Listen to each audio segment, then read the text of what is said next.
My name is Aparna Vora, a little tongue twister, and I come from India, northern India to be precise, and a state called Punjab.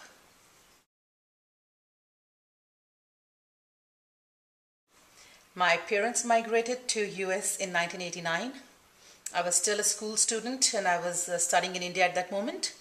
And they came here, they worked and they got a green card and they applied for me. And I got my green card in 1996. And I came here to Florida first. And that's where I lived with my parents for about 5 years.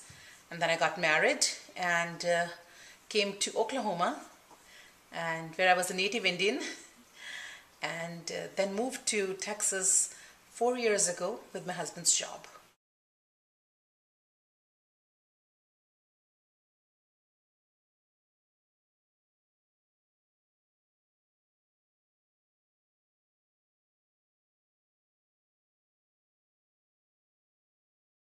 Yes, so the preparation phase has been a little sweet and sour both, because it was separation from parents, and for a young child, 15, 16-year-old girl, it can mean a lot staying away from the family.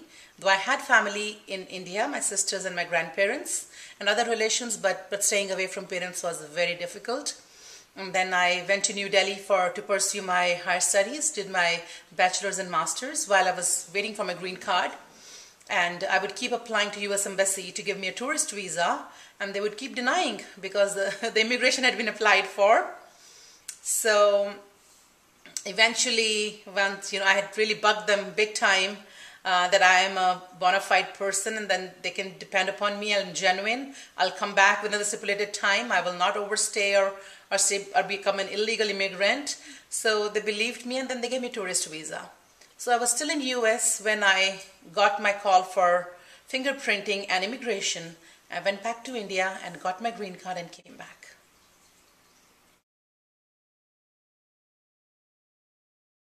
I had it very clear in my mind that, I'm getting married here, I'm going to have, my family here, though I would have ties back home, but this country has given me everything that I had dreamed of, so I'm going to be a citizen.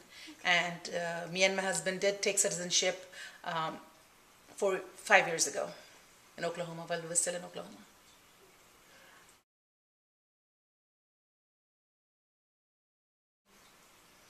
It's always, you're never 100% prepared. Physically you might be, but emotionally you never will be.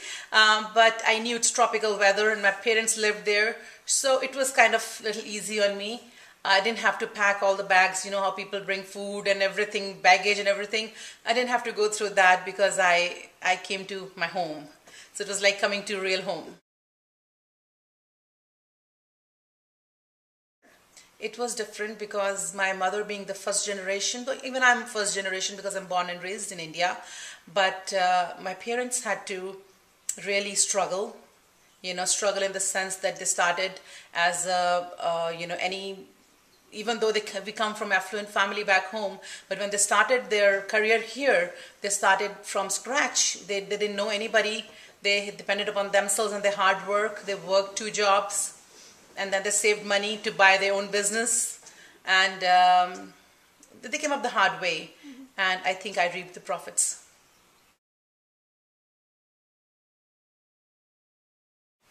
Texas has been wonderful finding community. There's a sizable number of Indian population here, and there is also an association, India Association of San Antonio, and I'm actively involved in it. India Association is a cultural social platform for the Indian subcontinent and the region, the different regions that are belonging to it. And they have a lot of cultural activities year round. They have, in fact, San Antonio is the only town that officially celebrates an Indian festival called Diwali. So the mayor, Castro, has been very, very, very kind and generous.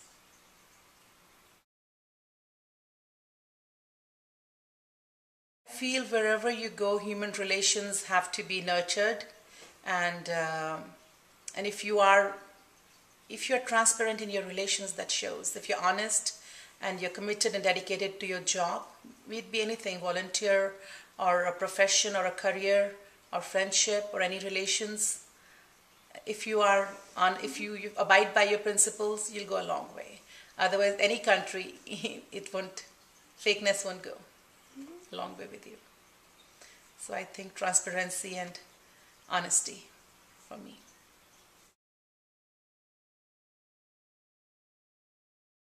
I brought some clothes, and I brought some Indian music. I brought some Indian, maybe I think a bottle of pickle. I think it's very typical Indian. And yeah, some Indian shoes, Indian jewelry, lots of jewelry. Because we as parents we are first generation, we know where we come from and we know our ties and our bond is pretty strong. But we want our children to nurture that, to be able to hold on to those values that we have and preserve our culture and in a way love the country that we come from. So I have it written somewhere, the excerpt, it just came to me, and I remember what I said at that time was, love your country, love your parents, love the place where your parents grew up, the culture that they grew up in, and you'll automatically love the country they came from. So if we can instill that value in our children, they'll automatically start, and they have to be proud of their dual heritage. If we are as parents able to instill that, we are successful in our role.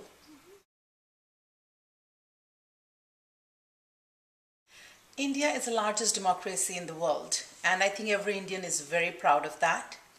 It's the biggest secular country as well, where a lot of religions, Christianity is one of the third largest in the world practiced in India. We have Hinduism, of course, we have Sikhism, we have Buddhism, Jainism, Muslim, Islam. So we coexist, we blend, and I think it's a fact that I think I would like world to know, and we are very proud of being secular and democratic. And of course, we are making a lot of progress in education and IT and other things. So it's a matter of pride.